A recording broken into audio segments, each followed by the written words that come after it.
Le Tout-Puissant a dit, « Et ton Seigneur révéla aux anges, « Je suis avec vous, alors affermissez les croyants. Je vais jeter l'horreur dans les cœurs des mécréants. Alors frappez au-dessus des coups et frappez-les sur tous les bouts des doigts. C'est parce qu'ils ont désobéi à Dieu et à son messager. Et quiconque désobéit à Dieu et à son messager, alors Dieu est certainement dur en punition. Le voilà, goûtez-le. Et aux mécréants, le châtiment du feu sera réservé. »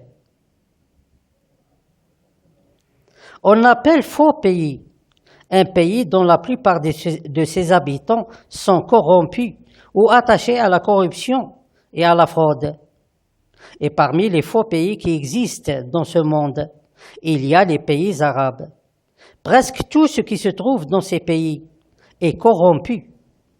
Les dirigeants et leurs ministres sont corrompus. Les juges et les avocats sont corrompus.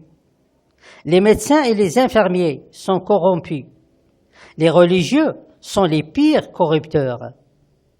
Et tous les employés administratifs sont eux aussi des corrupteurs et des fraudeurs.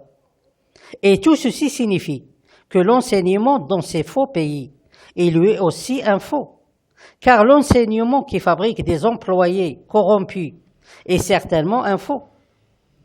Alors que la plupart des autres gens dans ces faux pays se sont attachés à la chaîne de la corruption, puis ils sont devenus des corrupteurs et des fraudeurs. Et cela signifie que l'enfance dans ces faux pays est elle aussi fausse, car l'enfance qui fabrique des hommes et des femmes de l'avenir et qui sont corrompus est certainement une fausse. C'est pour cette raison qu'il y a des pays qui méritent la punition en tant que pays tout entier et non individuellement. Avec cette idée, on peut alors penser qu'au jour du châtiment, le châtiment de la surveillance et l'attraction ne fera pas la différence entre le criminel et l'innocent. Mais la vérité est tout à fait le contraire, car ce châtiment punit uniquement les criminels et protège les innocents. C'est seulement que le nombre des innocents est parfois négligeable devant le nombre des criminels. Dieu Tout-Puissant, c'est lui le Créateur, et c'est lui le Constructeur, et c'est lui qui gère toutes choses. Il n'a avec lui ni ange punisseur, ni Seigneur protecteur. Le châtiment de la surveillance et l'attraction, et le châtiment de la protection, sont deux châtiments qui représentent la nature de Dieu Tout-Puissant, et sa mentalité et ses principes.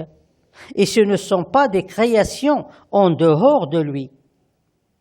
Et c'est aussi le cas pour le châtiment suicide. Ce châtiment ne détruit aucune chose, mais il empêche l'ennemi d'utiliser sa force ou celle de son arme. Ainsi, il aide efficacement les deux châtiments fondamentaux pour qu'ils effectuent leur travail dans une courte durée et avec moins d'efforts.